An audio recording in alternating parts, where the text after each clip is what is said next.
আইন সাংবাদিকতায় সর্বোচ্চ পেশাদারত্ব, নৈতিক মান, সততা ও দায়িত্বশীলতা বজায় রাখতে ল রিপোর্টার্স ফোরামের সদস্যদের প্রতি আহ্বান জানিয়েছেন রাষ্ট্রপতি মোহাম্মদ শাহাবুদ্দিন।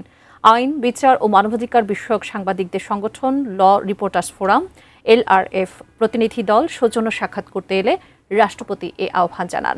LRF সভাপতি হাসান জাবেদ এবং সাধারণ সম্পাদক মনিরুজ্জামান মিশনের নেতৃত্বে 12 সদস্যের প্রতিনিধি দলটি আজ বঙ্গভবনে রাষ্ট্রপতির সঙ্গে সাক্ষাৎ করে।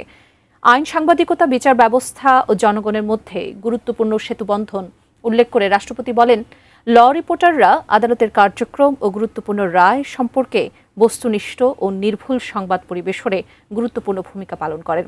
এছাড়া আইন বিষয়ে জনগণকে সহজ ভাষায় জানানো ও সচেতন করতে তারা তাৎপর্যপূর্ণ অবদান রেখে চলেছেন। এর আগে LRF এর রজত জয়ন্তী উপলক্ষে প্রকাশিত বিশেষ স্মরণিকার মোড়ক উন্মোচন করেন রাষ্ট্রপতি। এ সময় রাষ্ট্রপতির কার্যালয়ের সচিব খান মোহাম্মদ নুরুল আমিন, প্রেস সচিব মোহাম্মদ সরওয়ার আলম ও সহকারী সামরিক সচিব ব্রিগেডিয়ার জেনারেল মোহাম্মদ রাইসুল ইসলাম উপস্থিত ছিলেন।